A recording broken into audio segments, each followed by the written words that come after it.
हज्र म्हणजे वियोग, विरह, जुदाई.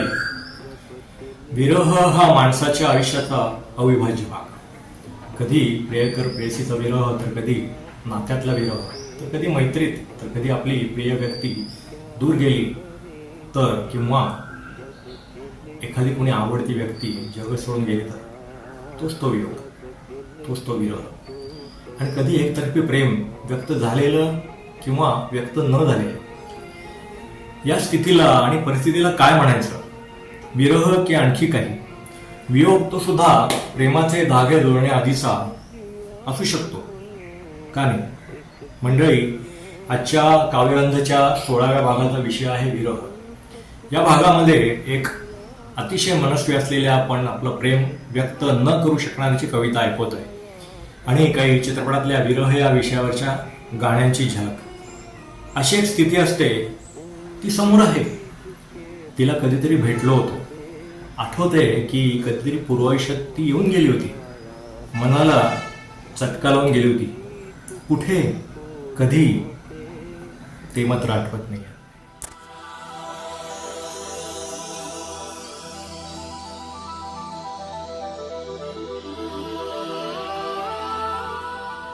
ती भेटली होती कधी, आठवले कधीच नाही. हास्य नजराणा तिचा झाला नकोसा कधीच नाही. मन गुंतले होते तिच्यात, कळले कधीच नाही.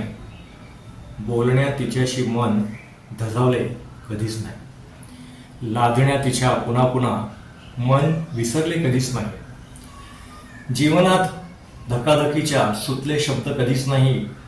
रांग पुढे सरकता तिच्यापाशी बसलो कधीच नाही. पैसे तिकिटाचे तिच्या भरले कधीच नाही. आठवणीच्या हिंदोळ्यावर तिच्यासह बसलो कधीच नाही.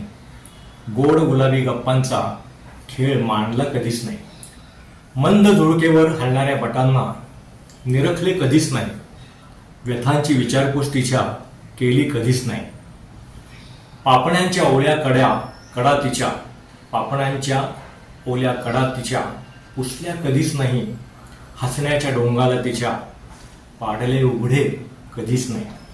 झालो व्यथित पण प्रेमाला त्या डावलले कधीच नाही. ती भेटली होती कधी, आठवले कधीच नाही. ती भेटली होती कधी, आठवले. विरहात जळणं म्हणजे काय असतं? तर कधी शायरी, तर कधी गझल, तर कधी एकटेपणा. म्हणजे काव्य मुखातून बाहेर पडतं ते स्वतःच्या प्रेमातला प्रामाणिकपणा मांडत राहतं. आज नगमा है, शब ये गजल है सनम.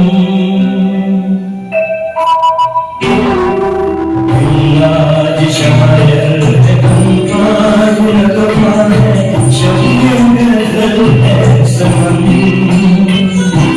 वैरों के शेरों को सुनने वाले हमने किया जिस तरह से उसका न कोई जवाब.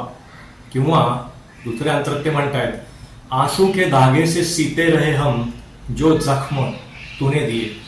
क्या बात.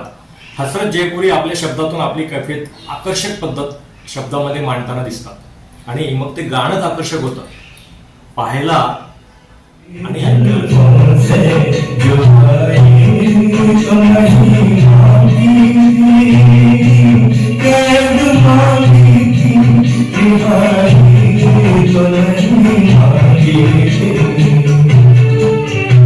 काय म्हणतात? मेरा हक था तेरी आंखों की झलकती मैं पर, मेरा हक था तेरी आंखों की झलकती मैं पर, चीज अपनी थी पराई तो नहीं मांगी थी. चीज अपनी थी पराई तो नहीं मांगी थी. तुझ्या धुंद करणाऱ्या डोळ्यांवर माझा हक्क आहे, ते माझ्याच मालकीचे आहेत, दुसऱ्या कोणाच्याच नाही. अजून एक आनंद बक्षी लिखित किशोरदांचं गाणं जे आहे दो रास्ते मधलं, तेही मला इथं त्याचं वर्णन करावं.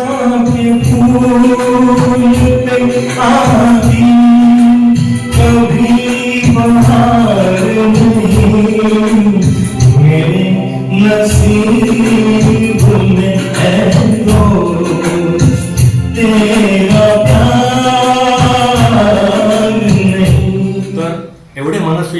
रागा व्यक्त करणार आहे की दया येते राजेश खन्नाची गाणं पाहताना. मैं बन के आंसू खुद अपनी नजर से गिर जाऊं, मैं बन के आंसू खुद अपनी नजर से गिर जाऊं, मैं रोज लब पे नई एक आह तकता हूं, मैं रोज लब पे